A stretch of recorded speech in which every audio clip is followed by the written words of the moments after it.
When we look at the skills required to do your job, by 2030, they will change by 70%. So whether or not you're looking to change your job is changing. In order to stay competitive, you actually have to go back to some first principles, go back to the drawing board and reimagine what it means to be building. You're experimenting with a very different way of building product at LinkedIn that fully embraces what AI unlocks. We call it the full stack builder model. The goal itself is to empower great builders to take their idea and to take it to market, regardless of their role in the stack and which team they're on. It's really a fluid interaction between human and machine. This feels like this could be a model for how a lot of companies operate and how product ends up being built in the future. Change management here is going to be a critical part. It's not enough to give them the tools. You have to build the incentives programs, the motivation, the examples to how you do it. I see a lot of companies roll out their agents and just expecting companies to adopt. It doesn't work this way. There's always been this question, is AI going to just make people that are not amazing more amazing, or is it going to make amazing people even more amazing? Top talent has this tendency of continuously trying to get better at their craft. The key trait that I'm emphasizing for builders is... Today, my guest is Tomer Cohen, longtime Chief Product Officer at LinkedIn, who is piloting a new way of building that I think will become a model for how companies operate in the future. It's called the Full Stack Builder Program, and essentially the idea is to enable anyone, no matter their function, to take products from idea to launch. They've scrapped their APM program and replaced it with an associate full stack builder program. They've introduced a new career path with the title Full Stack Builder that anyone from any function can become. And as you'll hear in the conversation, they've built a bunch of internal tools and agents and processes to basically build a human plus AI product team that can move really fast, adjust to change quickly, and do a lot more with a lot less. If you're looking for inspiration for how to rethink how your team operates and to lean into what AI is unlocking for teams and companies, this episode is for you. A huge thank you to Shira Gestarch for suggesting topics for this conversation. If you enjoy this podcast, don't forget to subscribe and follow it in your favorite podcasting app or YouTube. It helps tremendously. And if you become an annual subscriber of my newsletter, you get a year free of a bunch of incredible products, including a year free of Devon, Lovable, Replit, Bolt, Innate, and Linear, Superhuman, Descript, Whisperflow, Gamma, Perplexity, Warp, Granola, Magic Patterns, Raycast, ChatPRD, Mobbin, and Stripe Atlas. Head on over to lennysnewsletter.com and click Product Pass. With that, I bring you Tomer Cohen after a short word from our sponsors. My podcast guests and I love talking about craft and taste and agency and product market fit. You know what we don't love talking about? SOC 2. That's where Vanta comes in. Vanta helps companies of all sizes get compliant fast and stay that way with industry-leading AI, automation, and continuous monitoring. Whether you're a startup tackling your first SOC 2 or ISO 27001 or an enterprise managing vendor risk, Vanta's trust management platform makes it quicker, easier, and more scalable. Vanta also helps you complete security questionnaires up to 5 times faster so that you can win bigger deals sooner. The result? According to a recent IDC study, Vanta customers slashed over $500,000 a year and are 3 times more productive. Establishing trust isn't optional. Vanta makes it automatic. Get $1,000 off at vanta.com/Lenny. This episode is brought to you by Figma, makers of Figma Make. When I was a PM at Airbnb, I still remember when Figma came out and how much it improved how we operated as a team. Suddenly, I could involve my whole team in the design process, give feedback on design concepts really quickly, and it just made the whole product development process so much more fun.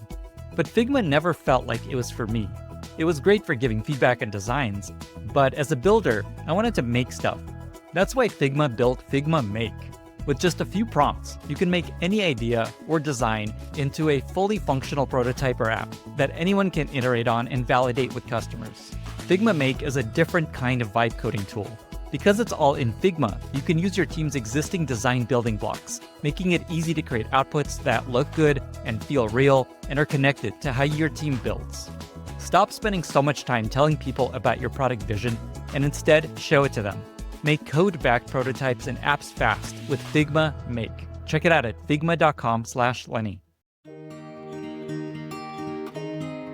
Tomer, thank you so much for being here and welcome to the podcast. Thank you. It's great to be back. It's great to have you back. I'm really excited to be chatting because you're experimenting with a very different way of building product at LinkedIn that fully embraces what AI unlocks, kind of leans into what is now possible. And to me, this feels like this could be a model for how a lot of companies operate and how product ends up being built in the future. There's a lot of product leaders that are talking about AI, what they can do. It feels like you're actually doing this in a really, really radical way. And so I'm excited to learn from you, to hear about this, for listeners to understand what you're seeing, what you've learned. Let me start with just, why did you decide this was necessary? Why are you rethinking all of these things about how product has been built for a long time? AKA, why do people need to pay attention to what we're about to be talking about? It really starts with kind of the basics. For me, technology has always been about empowerment. It's not about what it does for us, it's about what it enables us to do. And now we have this amazing opportunity in my mind to make it about meritocracy. And I think it's an opportunity, but it's also a necessity right now. And I want to put this in context where we're entering this phase where the time constant of change is far greater than the time constant of response. Basically means that change is happening faster than we're able to respond to it. Now, LinkedIn has this unique view of the world of work. So we actually have some pretty, in my mind, mind-blowing stats to kind of put this in perspective. When we look at like the skills required to do your job, by 2030, which is literally 4 years from now, sounds a long time, but 4 years from now, it will change by 70%. So whether or not you're looking to change your job is changing. The only question is, do you keep it? And then we look at organizationally, the fastest growing jobs right now, the most in-demand jobs in the market, are growing by north of 70% from last year's fastest growing job. So there's a new kind of iteration of what you need as an organization to thrive. And then you apply that to building products, and you realize that in order to stay competitive, you actually have to go back to some first principles, go back to the drawing board and reimagine what it means to be building. And what I love about this is, when you think about the role of a builder, which the builder is at the heart of the company, the goal is actually quite simple. The builder takes an idea and she brings it to life. That's really the process, right? And we all build those, let's call them like best practices. You research the problem really well, you spec it out, you design it, you code it, you launch it, and you iterate. That's basically it. But what happens at many at-scale companies, LinkedIn included and many other companies, over time, that process became very complex very quickly. So what happened? We took every step and we expanded it to a lot of sub-steps. Researching the problem became looking at, for us, 10 to 15 sources of information. Obviously talking to customers, but doing data pools, looking at feedback tickets in multiple sources, social media, interactions with customers. We probably have 10 to 15 sources of information we go through before we kind of feel like we have researched the problem really, really well. Think about reviews for product. There is design reviews, privacy reviews, security reviews. I can go on and on and on. And each one of those sub-steps actually has a valid reason to exist. But when you add the whole thing together, you're like, oh my God, this is why it takes to build a small feature, multiple teams, multiple code bases, multiple sprints, just to get it out to launch, and not talk about iterating, which is actually where you seek success. You never see success in the launch itself. So really the work itself is not complex, but the process we made very complex.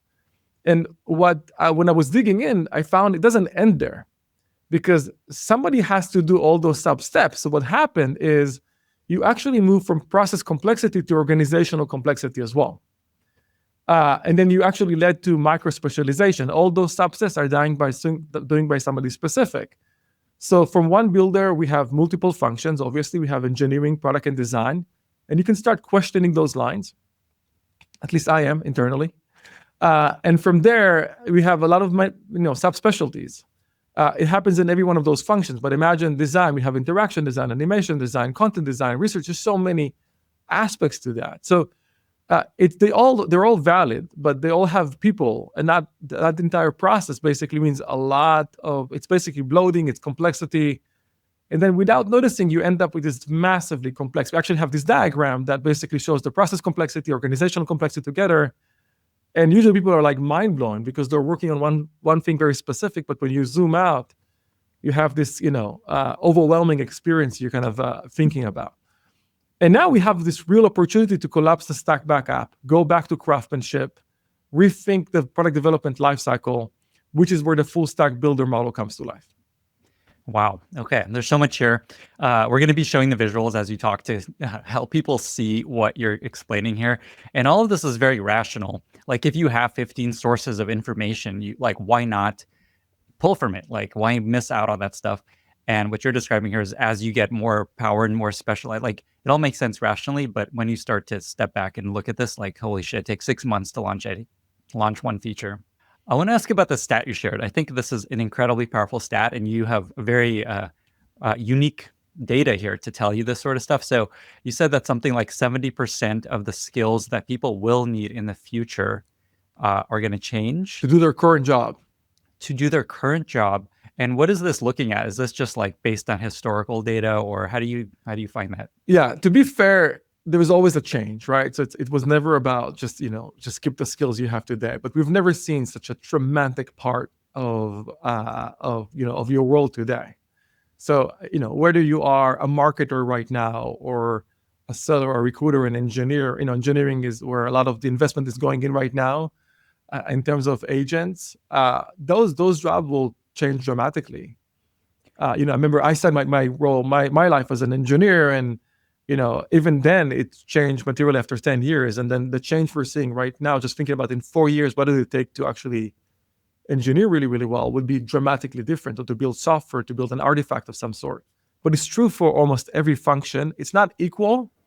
Some job like nurses will see less impact, but some jobs will see 95% impact. There's also a stat that I don't think you mentioned here that I saw in the post when you first talked about this program is that 70% of today's fastest growing jobs were not even on the list of jobs a year ago. Yeah, it was no. So yes. So this is the fastest growing job on the list. We're not there a year ago, and then many of them don't even exist. A decade or two ago. There's actually some pretty amazing stats across the board.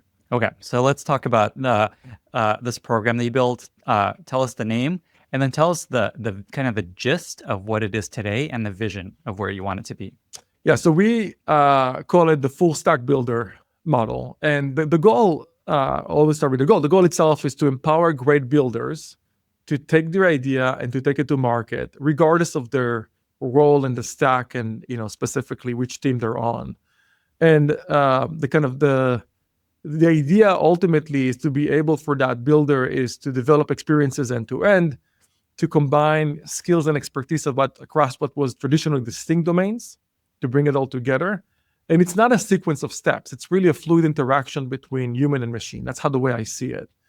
And then when you look back at that product development lifecycle from the idea, the insight, all the way to launch, the key trait that I'm emphasizing for builders is where I want them to spend their time is where I think great builders should shine in. So the idea of vision, coming up with a compelling stance about the future, empathy, super critical, right? Having a profound understanding of an unmet need. Communication is critical. And we see this a lot in job descriptions right now for almost every role, but the ability for you to align and rally others around an idea. Creativity, which for me is about coming up with possibilities beyond the obvious. For example, I don't think AI yet is great at creativity. I think it's kind of, in many ways, brings back the things you might not know about, but it's not the kind of next level creativity, which I think still humans are much better at. And then ultimately, what I think is the most important trait for a builder is judgment. That's, some people call it test making, but it's making high quality decisions in what is complex, ambiguous situations. Everything else, I'm working really hard to automate, really, really hard. And then when you think about the outcome, it's not just about having more shots at the goal, which I think people go like, oh, the iteration speed is going to be very high. Yes, but what you're really doing to an organization, the scale of at-scale organizations is they're a lot more nimble, a lot more adaptive, a lot more resilient. They can navigate the future. They can actually match the pace of change to the pace of response. And an analogy I have in mind is kind of Navy SEALs. You come to training, they're all kind of learning, they're cross-trained across multiple areas. What they specialize in is the mission. And they operate in small pods, and they're very nimble, and you can assemble them very quickly. And I think that's going to be the organization that will win in the future. Okay, so the simple idea, if you just to boil it down to a sentence, the idea here is there's a builder who goes through the entire product development process essentially on their own. They have an idea, they research, they do data, they prototype, design, ship. That's kind of like the vision of where this goes. Yes, but it doesn't have to be on their own. It's not like, it's not, I still believe in teams. Got It's it. just So smaller smaller teams and much more focus on the problem, the mission per se, versus, actually, one of the things we've done, as an example, we kind of started to do the idea of pods. We're no longer large teams. We assemble a team, ideally of full stack builders coming together. And it's less about, can I have an engineer, design, PM working together and trying to combine this trio, looking at folks who can flex across, and then they tackle something for a quarter or so, and then we kind of reassemble those to different pods. That's like one example of a manifestation we're doing right now, and seeing actually some great success in, both in terms of velocity, but also in terms of that focus and nimbleness of that team. And it feels like the goal here, what you're trying to adjust and that broke as teams bloated, is speed and adaptability and flexibility. Because going back to your original point, that change is happening so much more quickly now that companies that have been building in this traditional way just can't compete. Yeah, it's not that you have to break the model. I think the model is broken. It's just this pace of change is helping us realize it. Okay, so then going back to the things that these builders still do versus what you want to automate. So the list you shared is they're responsible for the vision, empathy, communication, creativity, and judgment. Yes. Yeah, and I would put a lot of the focus on the latter. I think the kind of, if you ask me at the end of the day, what's the kind of most important trait, I would say it's that judgment, test-making ability. And then in terms of what you're automating, what are some of the areas you've seen a lot of success in actually automating, and where do you think this goes? Yeah. So I think, just to kind of break it to pieces, and I think this is, if you were a startup right now, in many ways you can start this way, right? You can, there's no legacy code, there's no legacy structure. You run, and in fact, a lot of the startups I talk to that are build AI natively, they are just working at full stack builders. That's the way they start. If you're at a company at a scale of ours and many others in the market, in the market, you're like, this is almost like a new production function and mindset that you have to do. And there's really three components that we're working on. One is platform. The second one is the tools and the agents. And lastly is the culture. The platform one, this is the kind of level of investment you have to do before this actually starts. You start to see all the benefits accrue. But the platform for us, as an example, is re-architecting all of our core platforms so AI can reason over it. So we're building kind of this composable UI components with server side that we actually build. We're basically building for AI to be ready to bring it in. So you can't just go and bring a third-party tool and have it work on the LinkedIn stack. In fact, that's one of our biggest learnings. It never works. Never works. You have to bring it in and customize a lot of it, working almost in alpha mode with those companies to make it work internally. So this is essentially re-architecting your code base to work more efficiently with AI. Is that one way to think about it? Yes. And in many ways, working with those companies to adjust something in their stack to work with our stack as well. So when you say those companies, meaning like the development agents like Cursors and Devins and such? Yes, and or Figma on design. Or you can think about the design systems is another example of that. But you have to have that back and forth, because they're not, in many ways, we haven't seen anybody be able to work off the shelf immediately on our code-based design systems and unique context we have. Just to follow that thread briefly, so there's Figma. That's interesting. So basically, the way Figma exports and keeps your design system, that has to change to work better with AI. Is what I'm hearing. They first need to know how to work with our design systems, which is something in many ways a lot of those companies are working on. Same with coding. It doesn't work that you just bring it in and it just reasons over your code base really well. We tried. We are building that layer that basically allows it to do so, whether it's Copilot or Cursor or Windsurf and so on. Got it. Okay. Oh yeah, Copilot, Microsoft. I get it. Okay. Okay. So that's the platform. So that's an investment that you guys have to make AI effective at building and doing all these things. And then you have tools. So tools is where you really build the agents. I mentioned I want to automate everything outside of those 5 traits that we talked about, and then we're building the tools for that. And then for that, actually, very similarly, I can't just bring a tool from the outside and work. So I'll give you an example. We're building, one of our biggest things is building a trust agent. Trust is really important for us at LinkedIn. There's a lot of unique vectors which trust plays that LinkedIn doesn't place anywhere else. So we need to bring all of that know-how and context and information base into that agent. So we ended up building our own trust agent at LinkedIn. And so what is this trust agent doing? Telling you when you're maybe exposing information they So shouldn't when be? you build a spec, you build an idea, you walk through the trust agent, and it will basically tell you how, what are your vulnerabilities, what, harm vectors potentially you're introducing or will be introduced as a result of that. And I had our head of trust build it. So the head of craft for every area is building their own agent. As an example, we took, we have one of our features for job seekers is called open to work. If you're looking for a job, you can put an open to work. Yeah, little green Exactly. thing on the circle. And actually, it's a great signal. I'm seeing some great success from it. People are helping each other. The community really thrives around helping each other. But at the same time, it introduces a trust vector for bad actors because they're, open to work. People who are looking for a job are potentially more vulnerable to scams than other folks. So being able to think about how do we prevent all of those ahead of time. So we walked that spec from a couple of years ago through the trust agent. Not only was it able to find all the stuff we initiated at the beginning, but all the holes that we did not catch until later. So that's like a great example of something that actually worked really well. That's one. The other one is a growth agent, as an example. Again, LinkedIn has a very unique, actually we have an incredible growth team, growth process. We've kind of funneled all of our unique loops, our funnels, our tests of the past, everything into this growth agent. And now you can basically rock your spec for it, your idea for it, and it will not just allow you to do it better, it will actually critique how good is your idea. This is something we cannot bring off the shelf. It's very unique to LinkedIn. So we had to invest dramatically in it. And, one team which is using it right now, which is almost, I wasn't thinking about it at the beginning, but our UXR team, our UER team, like the user research team, is usually using that growth agent to understand out of all the things that are basically surfacing for members, which one has the biggest growth opportunity to have the biggest impact. That was not in the cards when we thought about that idea, but teams are basically funneling those ideas into this one. An example is our research agent. So research agent basically is trained on the personas of our members.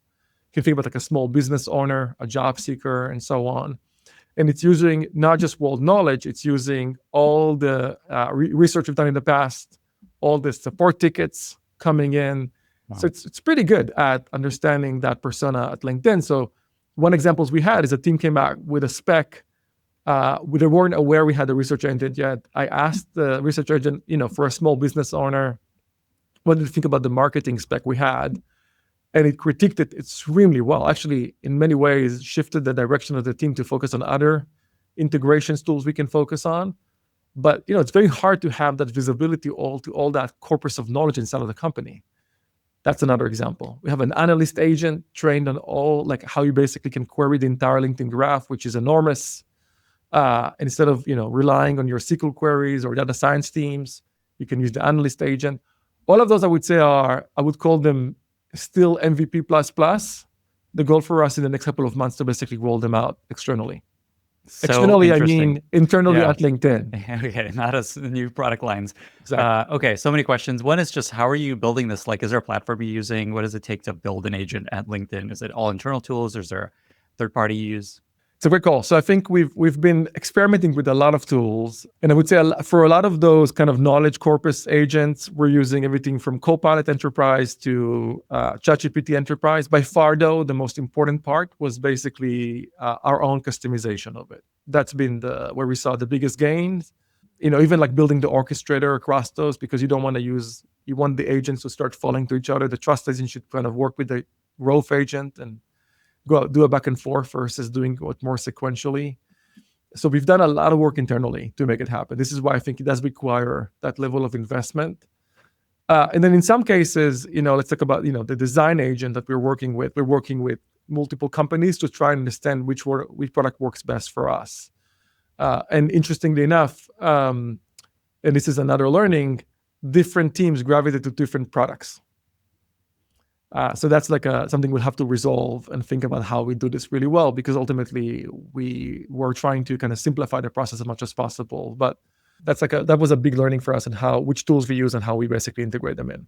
Got it. So like you might have an amazing Figma agent, but some teams want to use a different design tool. Yeah, so we've kind of experimented with Figma and Subframe and magic patterns and so on, and we saw people gravitating depending on the function, their level of visibility, their know-how of the tool before, they're gravitating to different tools. And ultimately, I don't want to have 8 design agents in the company, so we have to converge into at least a few. And I think it's similar across many areas because the appeal of a lot of those agents are trying to solve similar end goal, but they're doing it very differently. And what you'll see that ultimately, I don't think there's going to be a winner takes all because the starting point of the customer or the user will dictate a lot how simple they are for that use case. Super interesting. The other interesting takeaway here is you're designing very specific agents that are one job to be done.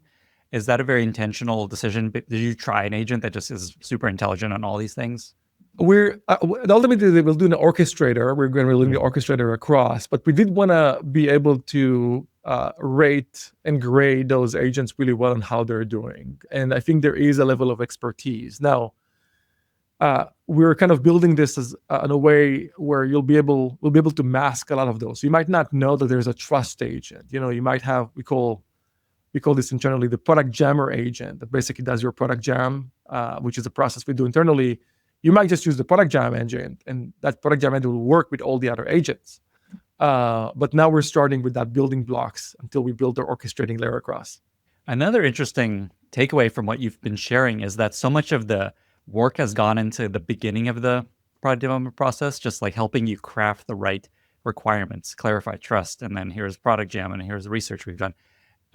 And I imagine it's because coding has already been accelerated with all these IDE tools. Talk about just like why that's maybe where most of the investment's gone and where you've seen the most impact so far. No, 100%. Our coding investment started a while back, and those are full into place. We have our coding agent. In fact, I would kind of stage it into 2 parts of it. There is the idea to design part, and then there's the let's go to the code to launch part. The code to launch part has gotten a lot of attention, and we're making some big inroads there. Everything from the coding agent to what we call the maintenance agent. When you have a failed build, it will do it for you. In fact, I think we're close to 50% of all those builds being done by the maintenance agent and the QA agent. Wow. So this is when a break builds instead of engineers hopping on the issues. You can still go and finish your coffee before you have to go and redo the build again. Extremely cool. But we haven't had much investment until we kind of launched this program in the idea to design area. And that's a material part of work. It's also where the quality, a lot of the work comes from, at least before you start to go into the coding phase.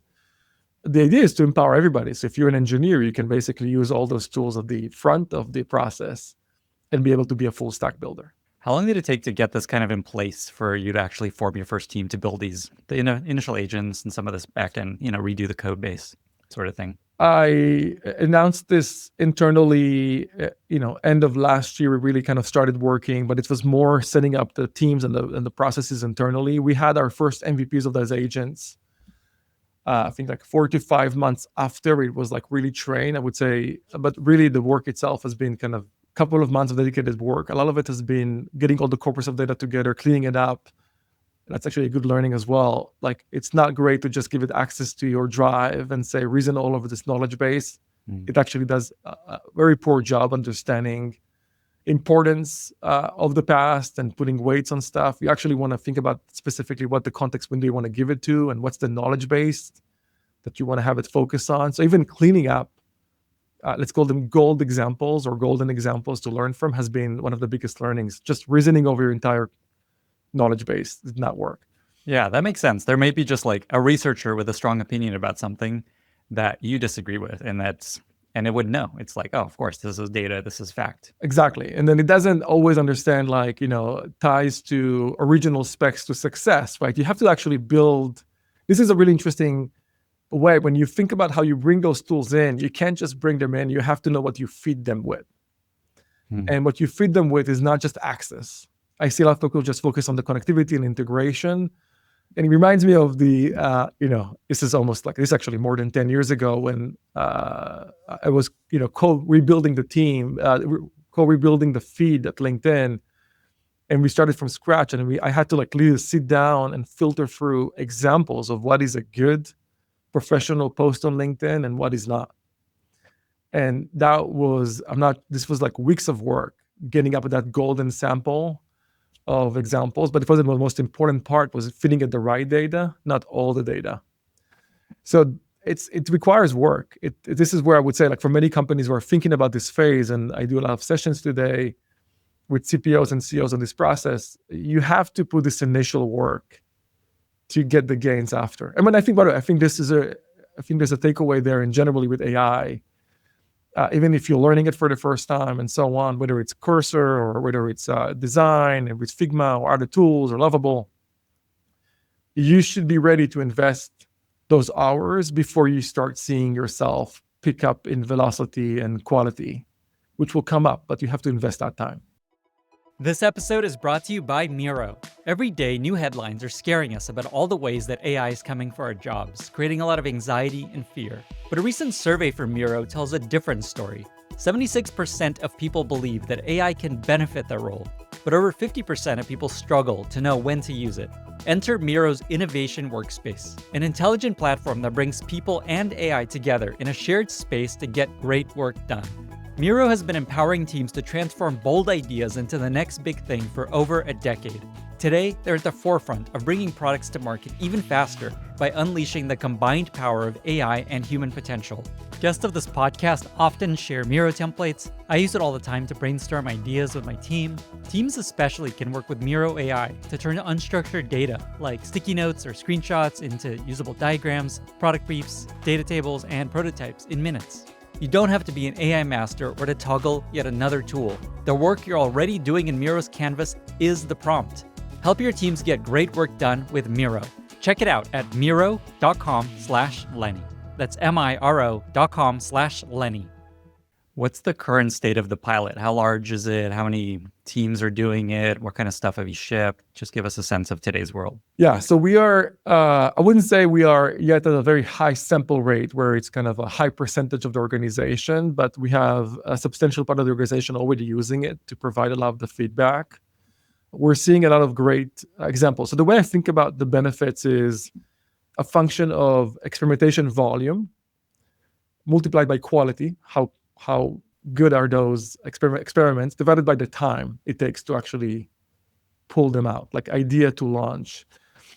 So on saving times, we're seeing whether it's PMs, designers, engineers, saving hours of work a week right now, whether it's the analyst agent we talked about or the prototyping really quickly or the product jamming experience has been a big part of that.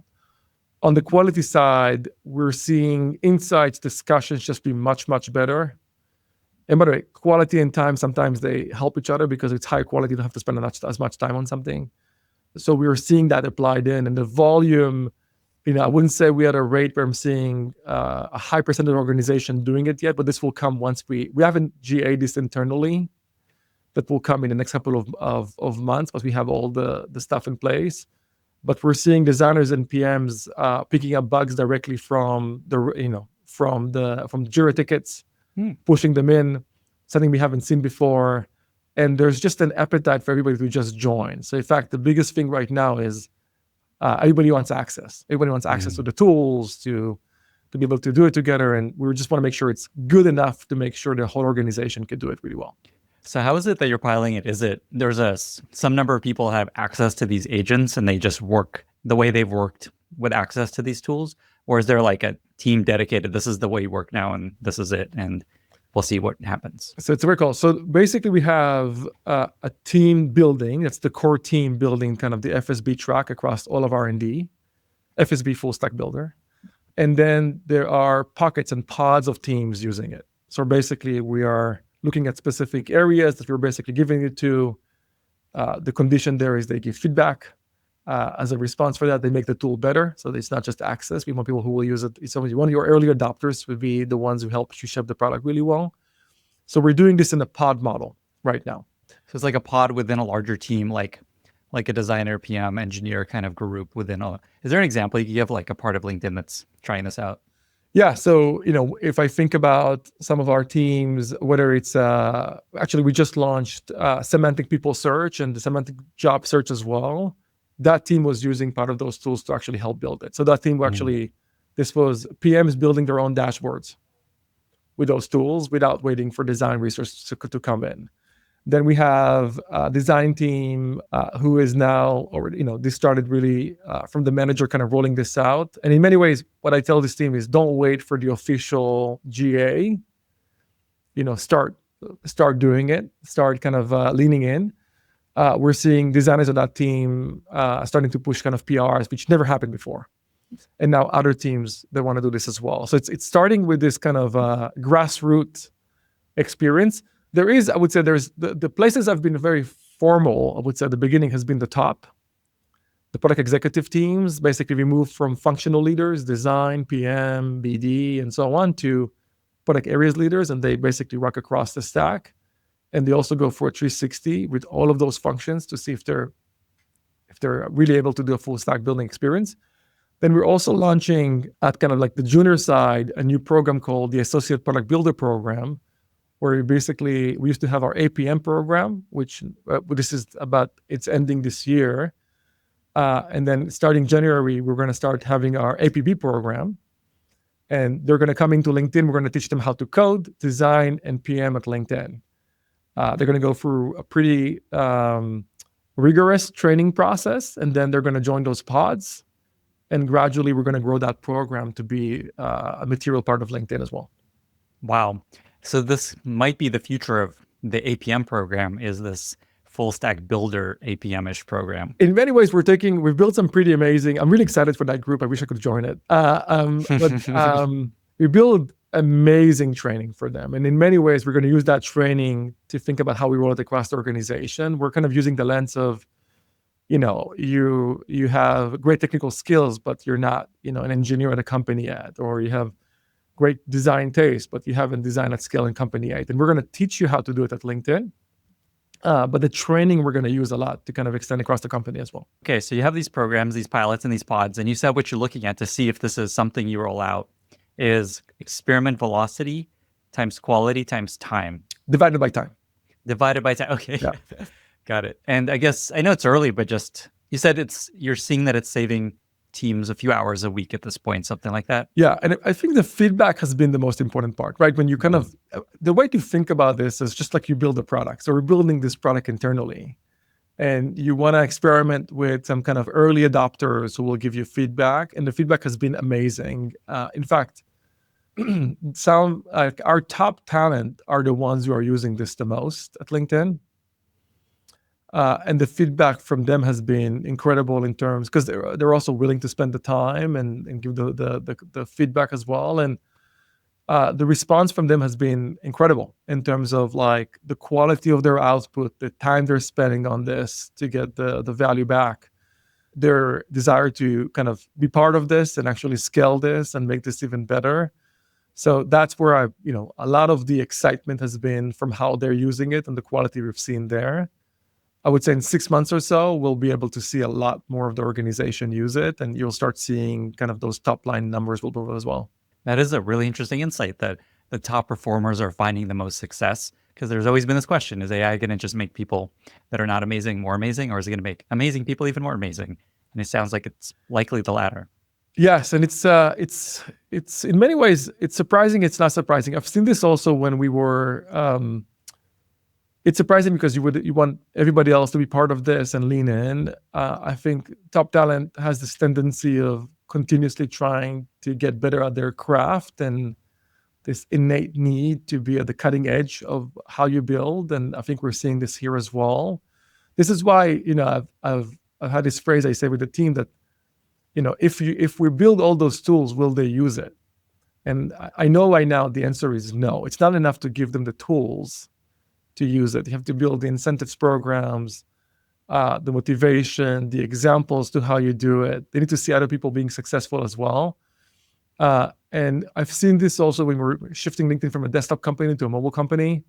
It was a very similar process. It's very hard. Change management here is going to be a critical part. I see a lot of companies roll out their agents and just expecting companies to adopt. Doesn't work this way. Some will adopt. That tends to be kind of your cutting edge 5% of talent that just wants new tools and they have a bias for change. But the vast majority needs to work for change management in how they do it. And that requires being a lot more thoughtful about the cultural aspect of it, which is by far for me the biggest and most important thing to do. Yeah, I want to spend time there. And it's very, like, it makes a lot of sense why people don't spend time here because they have so much to do. They got to ship things. Their days are already busy. You have to now carve out time to learn this new tool that'll not pay off for a while. So I get why people are like, okay, I'll get there. I'll use it someday. But, they don't. This idea of culture, this is when I saw you kind of share this initially, this is the third piece of making this successful. So there's like the platform of getting the code base ready for people, for AI to work with. Then there's the tool, like the agents you've talked about. And then there's the culture. Is there more there that you can share of just like what has actually worked in helping get people on board? One thing I heard is like creating a little bit of FOMO of like, okay, only a few people can use this and you have to sign up to get access. What's worked in getting people to get on board? Yeah, I think this is where I emphasize to people that getting everything done, the platforms, the tools, is not going to be sufficient. It's a prerequisite for this to work, but not sufficient for this to work because it really requires you to invest a lot in the cultural aspects of how do you get people to lean into this one. And this one might feel slow at first, but I've seen this before with our transformation of thinking from desktop to mobile. And once it picks up, it actually maintains very high velocity. One, people are really incentivized by how you define expectations for them. So to think about what is the expectation of somebody in the role. So like changing performance review sort of things. Very much so. So everything from how you hire to, calibration and evaluation. And one thing I want to see there early is this kind of AI agency and fluency. Like I mentioned, the tools are there. The question is, would you use them? Because the tools will be good enough, but not great at the beginning, right? That's the classic thing of every good MVP tool. They're good enough, but they're not great. And then you kind of want to build that agency to make the tool better. Like we're in this kind of notion of we're going to make this better for LinkedIn together. Two is piloting success inside of your organization. That's the pod model where you're showing that, not only this could work, it's actually having success. So we have even our partnerships team, our BD team, being able to kind of go instead of like relying on waiting for an engineer to help build the developer portal and build kind of the connectors there. Literally, one of our head of partnerships just went and did it himself. Didn't even delegate to his team. And the goal is to say like, hey, I can do it. You can do it as well. Those examples are really, really powerful. I talked about the associate product builder program where we are going to be very focused on training. I think that will send a really strong message across the organization. People will see this talent and what they can do. And I think that will create that movement. But celebrating wins in all hands, highlighting people and showing those examples. One example we've seen recently, people really looked at it in a surprise lens, but then it kind of, I think, really opened up a lens for them. We had somebody in our user research team. We had an opening for a PM on the growth team, and we kind of, that role was open for a while, and she said, I think I can do it. And she used all these tools. This is a user researcher becoming a growth PM, not usually the career path you see, but she was excited about the area. She used all those tools, and she's now a growth PM on the team. So, and really, you can start thinking about her more as a full stack builder ultimately. But seeing those openings and then highlighting those to people, actually people are doing this, has been a great example of it. And then just making sure that those tools are accessible, people can provide feedback, you share a lot, has been an incredible part of this. It's not enough to be top-down directive that this is how we want to work. People want to feel like there are success stories. They feel like it's worth their time. It feels it's a movement they want to be part of. And then ultimately they can see successes in how they do it. I love this kind of comparison to the shift to mobile. That's like we all went through that, and there's all these stories of companies requiring you to show mobile mocks. That's like the only way we're going to operate now. Everything you have to ship has to be on mobile. And it's interesting how similar this is to them, to that experience. And so a few things you just shared here, just to kind of summarize some of the things that have worked for you. Showing wins, celebrating wins, showing people what other folks are doing with AI tools, creating a program that people enroll into and make it a little bit exclusive, This performance review piece is really interesting because that really will change people's behaviors. Here's how we get promoted. Have you actually already made that change to the PM? Or is it, I guess it's every track, I imagine, not just product management. Have you already made that change or is it kind of like a work in progress? So there was two aspects to it. Once I moved kind of my team, my directs, we did 360 for them. So their 360 was, if you came from PM, you had the designers on your team rate you. So that had its own, and then we shared those with them, and that had its own kind of motivation. But then we broadly took it across. So when we hire right now, we look for those, and then this upcoming cycle we do a biannual. That's going to be part of the performance evaluation piece, and we announce it to everybody. And for what it's where people are excited to show, and they're excited to know how they're going to be. It's always about like I want to know how I'm being rated or evaluated. Yeah. So just being able to show those examples has been a big part of it. The other thing I would say, like, it takes time for this program in its formality to roll out across the entire organization. And I was intentionally not trying to be quick at rolling this out to everybody, because I think that just dilutes the value of it really quickly, because it's not about, I could care less about your title. I care about how you work. So calling you a full stack builder is not what I'm looking for. Changing your mindset to a full stack mindset is what I'm looking for. You're thinking you can do the whole thing. You're looking at those tools and looking at how to do it. So one of the things I've said is, like, if you're looking for a formal reorg or declaration to start building differently, you're waiting too long. Like, look, my biggest thing is, here's a permission for me to just not wait and just go. So whether or not, like, you have the right tools or not, go build the tool, like, use a tool from the outside, bring it in, show those examples. In many ways, like, prove that you're a full stack builder in mindset before anything else comes to mind. And that just naturally will happen. And that's also where we've seen some of our best talent just goes and leans a lot into. I love that. I was going to actually mention that quote. Someone you work with told me exactly that quote you just shared. So I'm glad you brought it up, of just, if you're waiting for a reorg, you're not thinking about it the right way. How do you encourage people to actually play with these tools on their own? Are you just like, go take a few days to play with AI? Is it just try it? Or is there anything formal you've seen of just like getting people to more try this on their own without joining this program? A lot of the tools we've made, we've been sharing them regularly. We've done a few of my all hands have been all about how to use those tools. But then at the same time, we're kind of inviting, have you found a new tool that works really well for you? Like, share it, show it. Again, it could be Slack, could be messages, Teams, and so on, how you do it. But like, the idea is really to start getting that investment in how things work. Actually, I think in general, you can feel overwhelmed by tools right now, by recipes and how to do things. What's your prompt and what's my prompt?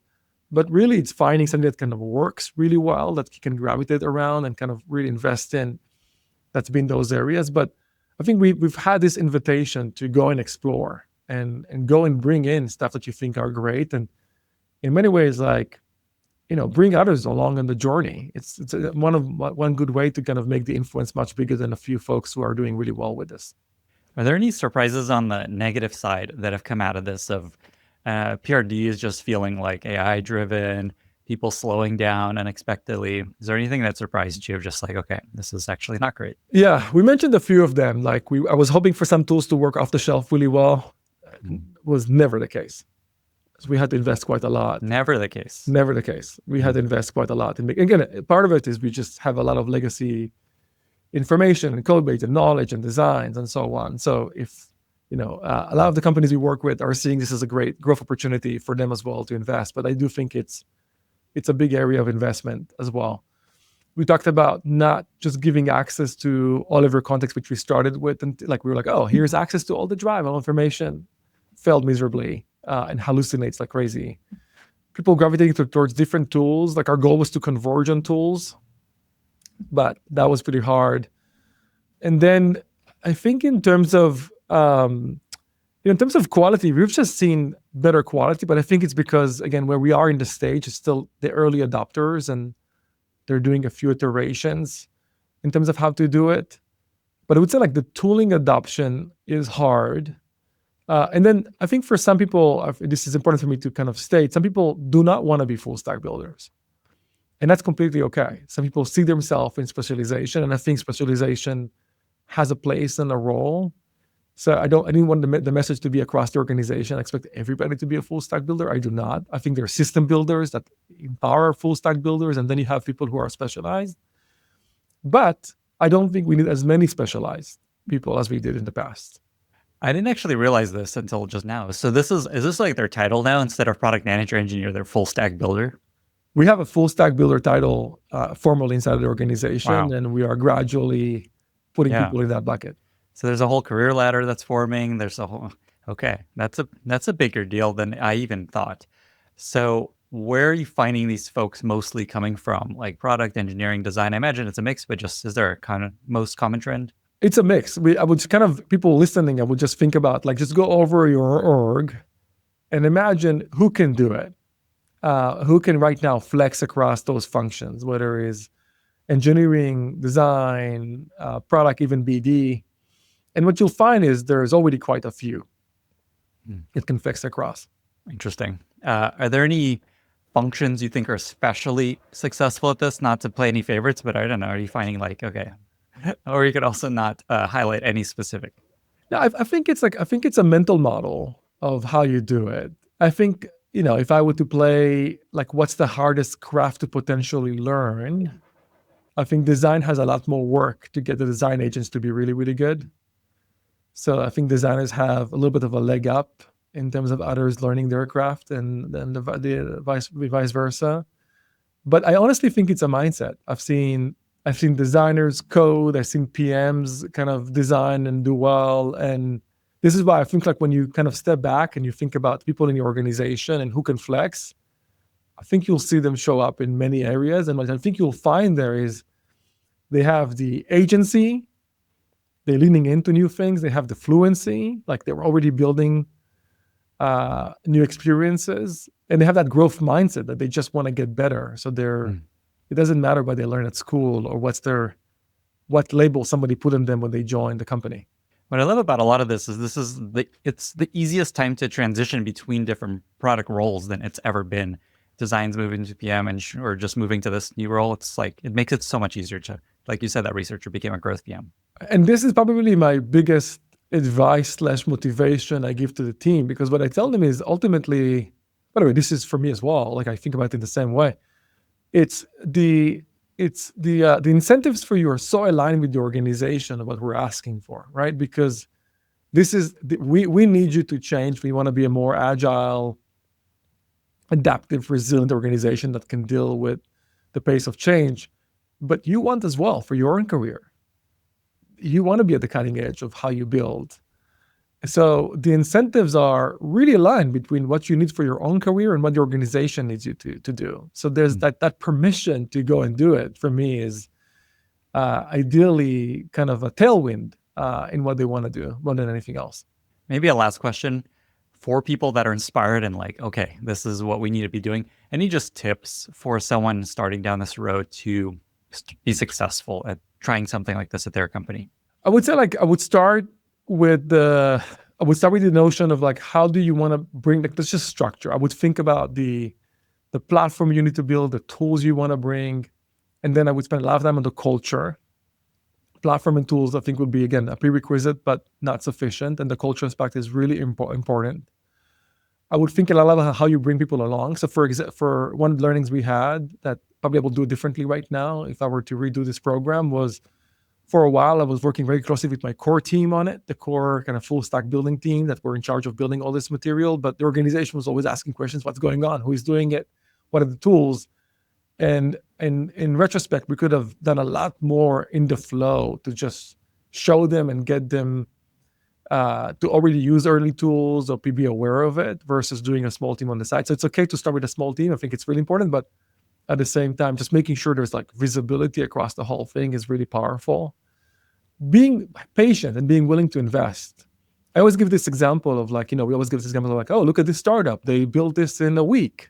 Yes, you can build a startup in a week right now if you start from scratch. It's actually not hard.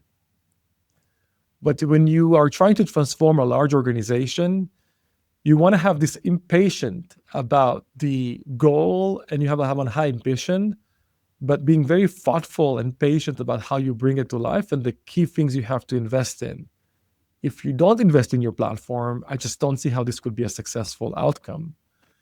If you don't invest in customizing the tools for you, then you're just going to get vanilla generic agents from the outside. So being aware of the investment and making sure you actually allocate resource to it. This is kind of the classic, be willing to invest up front so you can reap the benefit after, versus saying, hey, why am I not seeing us moving into 2x the productivity in a week? That's not going to be this way.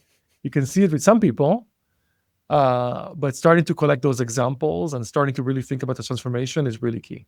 This is so incredibly cool. I know that a lot of CPOs and heads of product and all kinds of leaders are reaching out to you, trying to figure out what you've learned, how to do this. So I love that we went deep on all these things. Just final question, is there anything else that we haven't shared that you think might be helpful for listeners to hear, or maybe just to double down on before we get to our very exciting lightning round? Whether you're in an organization, you're waiting for your leader to roll this out, or you're a leader trying to roll this out, I would not wait. Like the first thing I've done, which I thought in retrospect was really helpful, is I did announce this up front. We are going to this mode. Like, we're starting in pockets, we're starting in pods, we're building the tools, but this is the mountain we're going to go after. And in many ways, we're going to make it great. I also announced that this is not just an end state, it's a kind of continuous progress. There's no state we're going to get to as much as continuously just trying to be better. And in many ways, to compete, you just want to be better than others in how you build, because the version of building will continue to transform itself every few years or so. So do not wait. Really focus on the progress you're making. Over communicate with your team, not just the vision, but also the progress you're making, almost like holding yourself responsible. If you're a leader, give yourself KPIs you share with your own teams, or OKRs. And if you're inside an organization, and I would say whether or not your CPO or your CEO is announcing this type of program, go do it, or join an organization that does it. So you can be at the cutting edge of how you build in the future.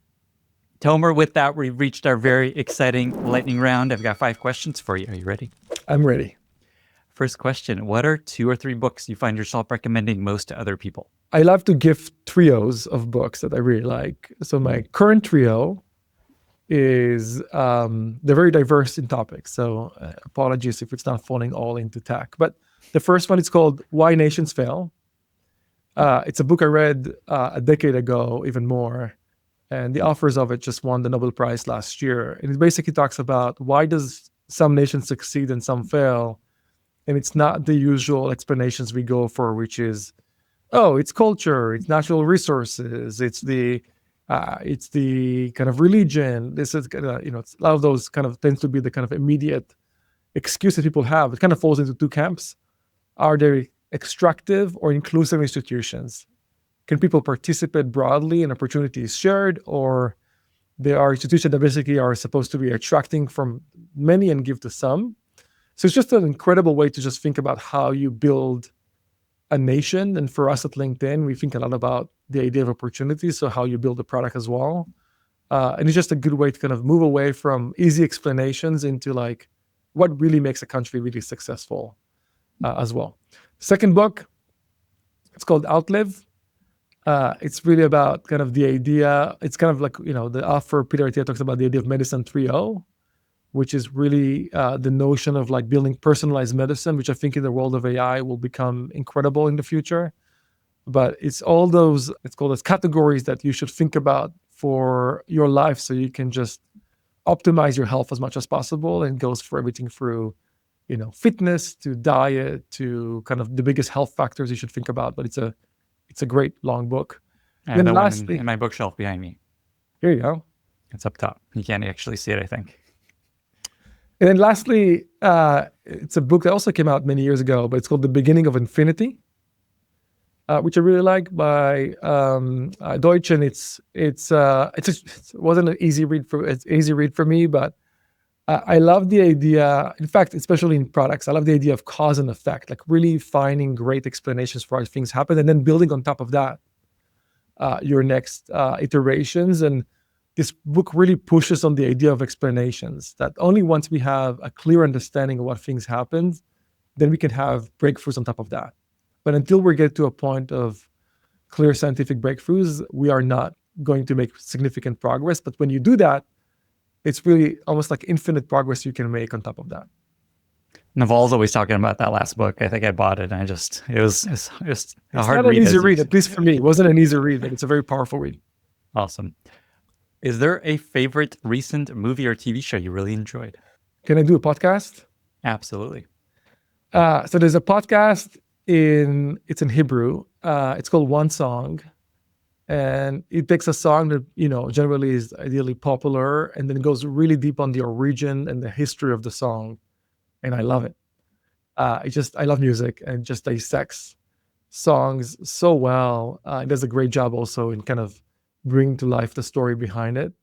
So for me, it just goes back to like, you thought the song was about something, but then it goes really deep into the actors behind the song. And sometimes it's the words chosen, or it's the how the lyrics match the music itself. And I just really enjoy that one.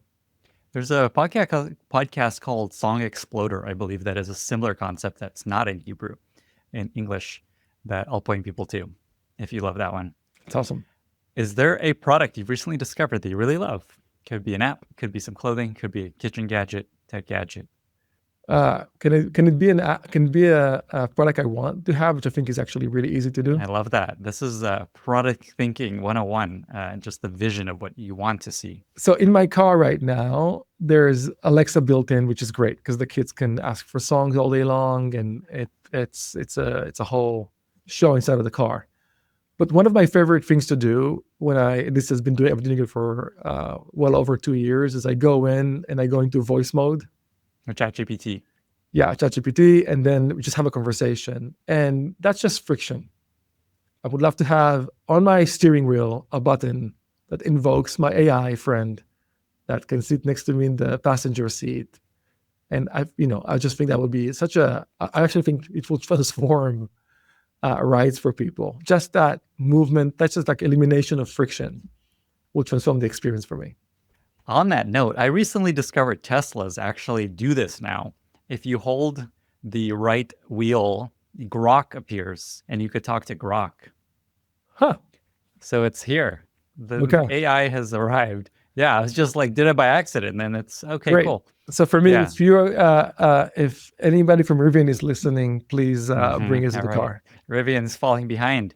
Yeah, and it's and you have to use Grok. It'd be cool if you could switch to different AIs, just because it has like a personality. Like, just give me information. I don't need you to laugh and give me jokes. Did you need to spend some time with it before, or did it have any memory did you bring any memory into it? There's a logged out version, and then you could just log in and it connects to your account. Yeah, it's extremely cool. No one's talking about it. It's crazy because I don't know if they launched it fully, but it just appeared. Do you talk in the car a lot to it? I don't use it that much, to be honest, but I should. My wife just doesn't love Grok. I think the brand of Grok is like a specific brand. And so she's like, don't talk to Grok in here with me. I love voice mode, so I use it all the time. Yeah, I love voice mode too. It just interrupts too often. That's the issue there, right? It's just by the way, you can set it up. You can basically say like, hey, let me finish. I did not know that. I'm learning so much. Okay, 2 more questions. Do you have a life motto that you often find useful in work or in life?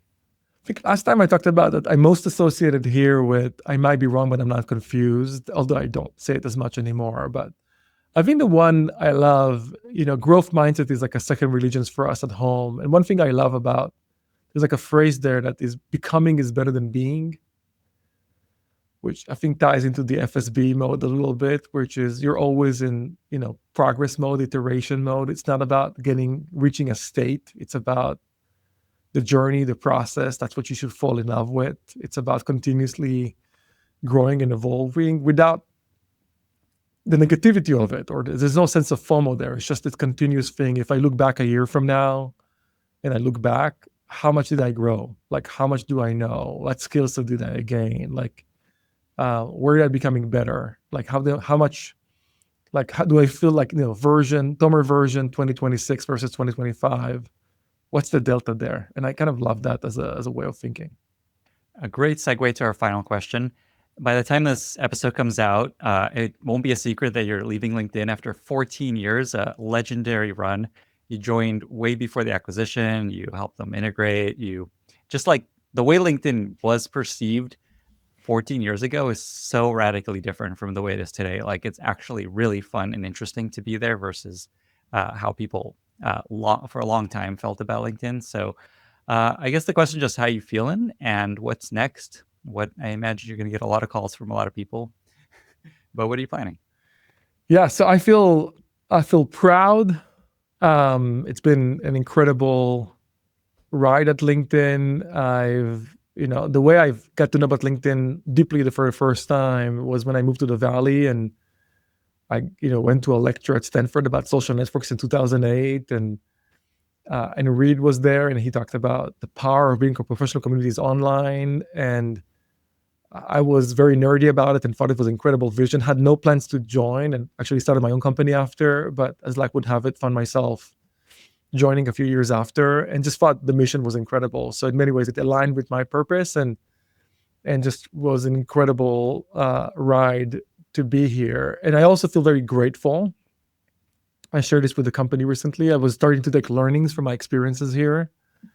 A lot of it from tough situations. We had a lot of tough situations at LinkedIn, and hard calls and late nights. But you learn so much from those, and I'm just incredibly grateful. And I'm excited. I have a bias for change. I have a bias for kind of positioning myself in a place where I can learn the most and learn a lot. And it's incredible. It's an incredible time to build. So I'm just excited to be thinking of new problem sets and new areas where I can go deep on and invest the next decade in. I think it's going to take a long time for you to not feel like you're working at LinkedIn and to like forget about all the things that you have been worrying about for so many years.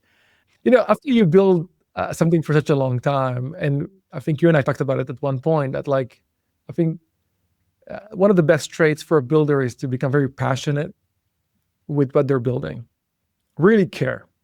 Not about the job. It's really care about the product. When you feel the pain when somebody complains, and you kind of have this continuous discontent. And it's like, for me, it's the notion of raising a baby. So yeah, it's hard. It will be hard. I will always think of LinkedIn as one of the babies I helped grow. Well, I'm excited to have you back someday when you figure out what you want to do next or start whatever you're doing. I love that this was an excuse to get to know you. Tomer, thank you so much for being here. It was great to be here. Thanks, Lenny. Bye, everyone. Thank you so much for listening. If you found this valuable, you can subscribe to the show on Apple Podcasts, Spotify, or your favorite podcast app. Also, please consider giving us a rating or leaving a review, as that really helps other listeners find the podcast. You can find all past episodes or learn more about the show at lennyspodcast.com. See you in the next episode.